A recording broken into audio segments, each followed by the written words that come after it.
Peggy 16.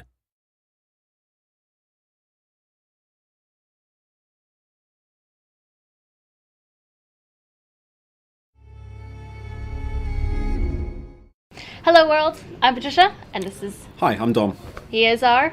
campaign designer. Yes, and we're from Creative Assembly, and we are about to do a Let's Play video on the campaign map. So, do you want to walk me through what we're going to see today?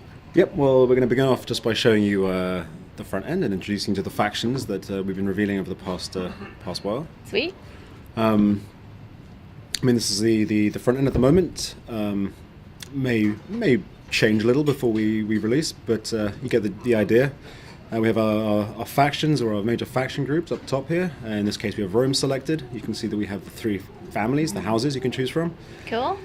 Now, each major faction, that is Carthage or Rome, or each faction group, Eastern Empires, Britannic tribes, Gallic tribes, successor kingdoms, and Germanic tribes, have a sort of a unifying faction trait. Now, in the case of the Romans, they get this little experience gain rate boost to their heavy infantry, and they get some food production bonus across their provinces. Everyone likes bread. Everyone likes bread, and circuses. Yeah. And then these remaining three traits are actually specific to whichever faction or family you pick. So in the case of these guys, the Cornelia, we have they're great administrators, obviously important statesmen within Roman politics, so you get a little tax bonus.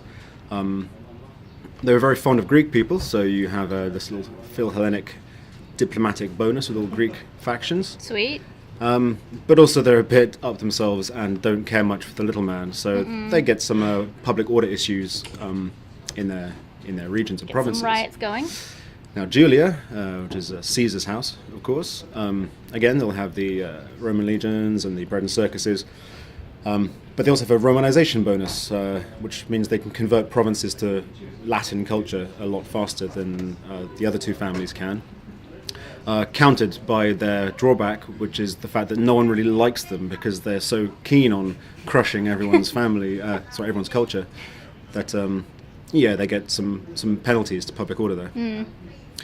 But they're also destroyers of barbarians. Obviously, Caesar was the guy who conquered Gaul. He thought we'd give them a little bit of a boost when conquering barbarian tribes, so that's their thing. Cool, very cool. And then Junia, a family which was I believe one of the founders of the Republic, one of the people who ousted the king and started the Republic back in the day, was from this family.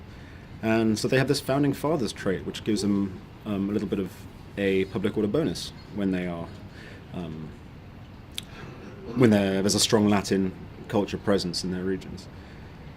Not very good on the political scene, so they have a bit of a penalty. It makes it a bit harder to play as them if you're looking to make friends in other factions. But like I say, you have this little bonus to your own territory, so you're all right. Not very good at making friends then.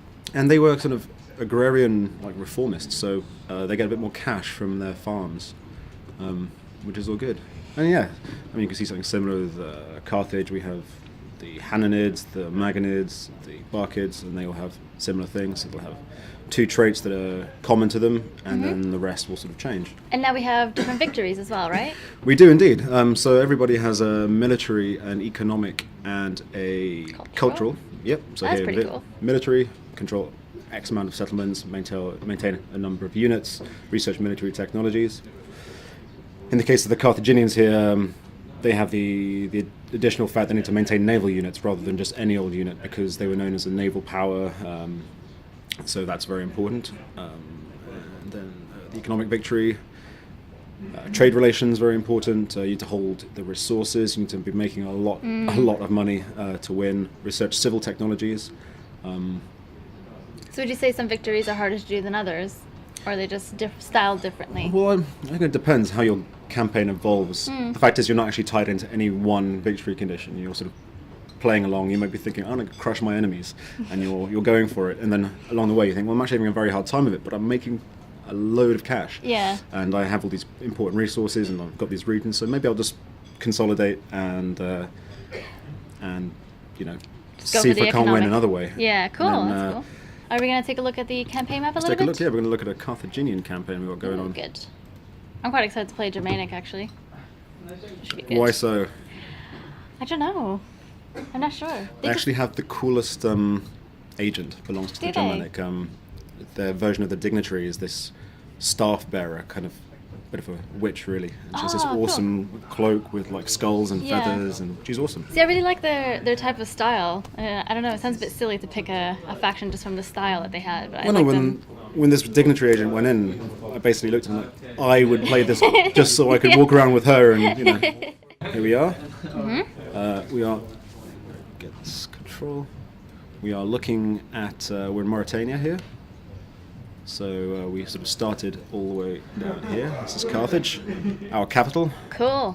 We also had a huge. colony here in Lilybaeum and Caralis, as well as a small colony all the way over in Kart Hadasht, which actually means Carthage as well, but we felt it might be confusing to have several cities with the same name. Yeah. Now you'll Love it. notice, or people out there, keen-eyed people will notice that, actually no, you won't notice, because obviously we've been playing for a while here. But yeah, in the start pause, originally we gave this territory to Carthage, Oh, right. but we kind of adjusted it now. So rather than giving them the entire north of Africa, they're an interesting faction to start with because they're spread out. So here they have Carthage, they're here, and all the way over in Spain.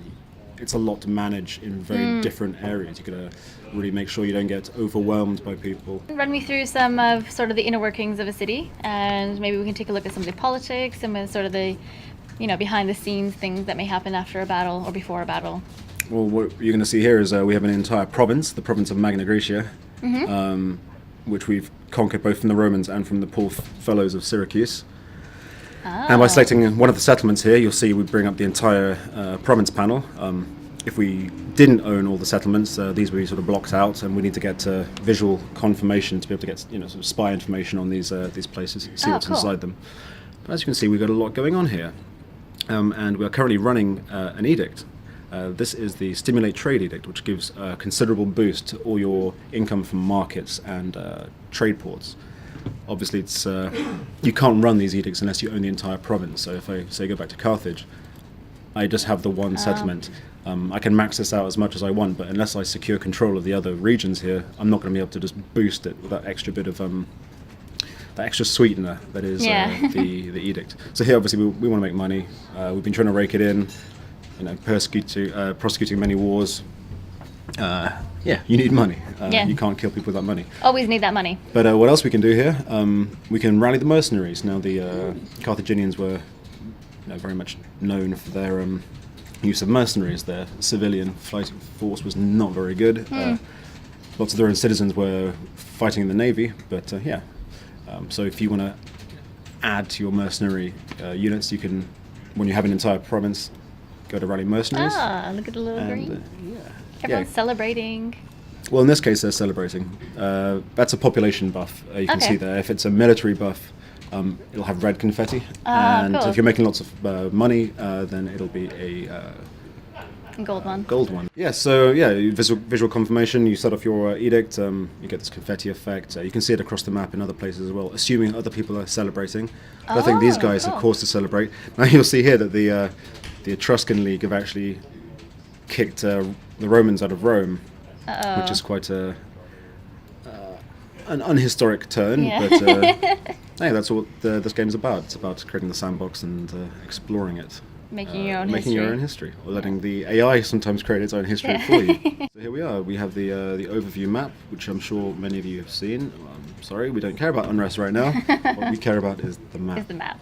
Yeah, many of you have seen this in the E3 video, of course. The world is huge. Massive. And see, these are all the people I know.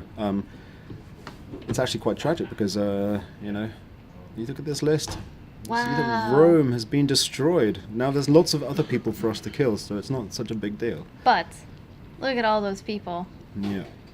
So we've done a bit of exploring. We've seen some ships around. You can see that we've got trade relations going on, and by trading with people further afield, you reveal more and more. As in Shogun 2, you have to encounter a faction before you can actually deal with them. Yeah.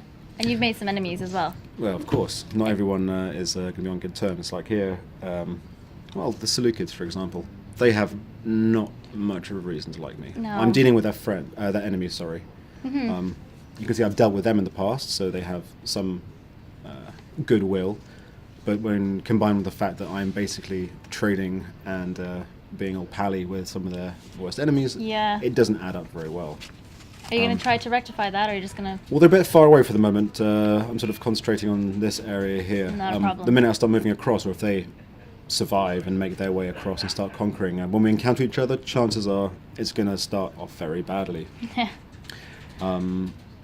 And as someone who is, on good terms with me, we have the Celtiki, or however you want to pronounce that.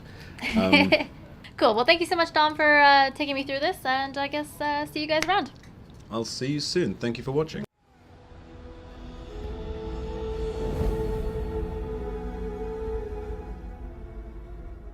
Rome 2 is epic in scale. It's a world-spanning, world-conquering game. To create that grandeur and that epic sense of scale, we need to create audio that really supports that.